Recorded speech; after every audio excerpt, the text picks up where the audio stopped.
và chồng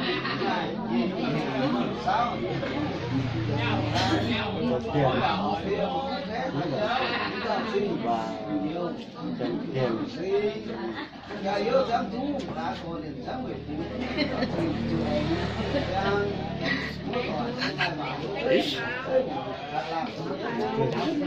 Nhà thương là chuyện sớm là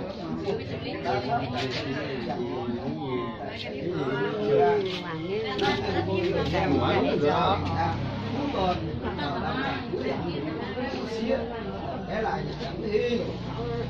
quốc thái của cái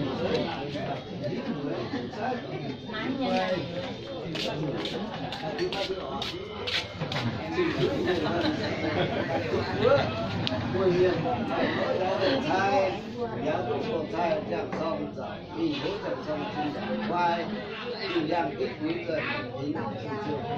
trường mai đi chân như con tính chiếu và múa thai như được thai đó thứ nhất nói sẽ có cho vừa đi máy phải rằng hắn cũng năm thường như nhủ rồi công miệng cũng được giải đâu mà dàn che về tình yêu múa táo múa tòa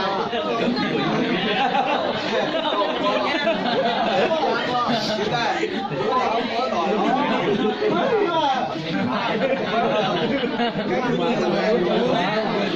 thế vừa táo thế táo ổn có dùng té nữa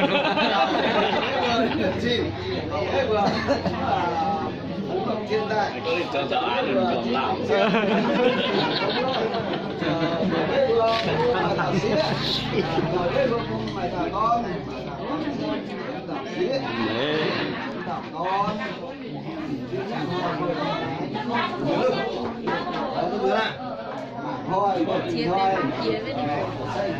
thôi nam nhân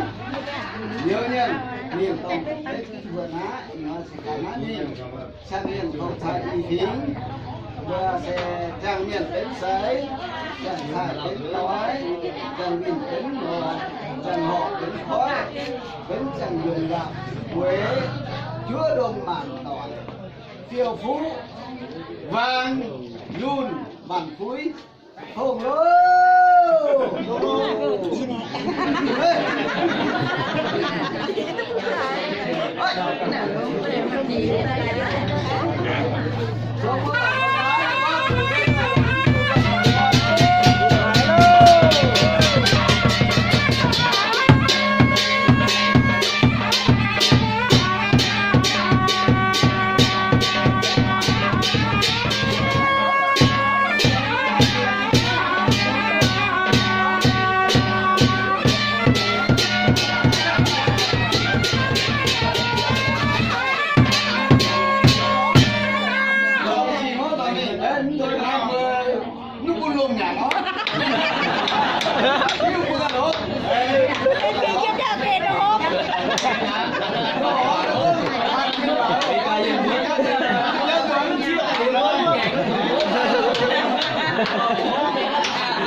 Vượt họ giúp chùa đó.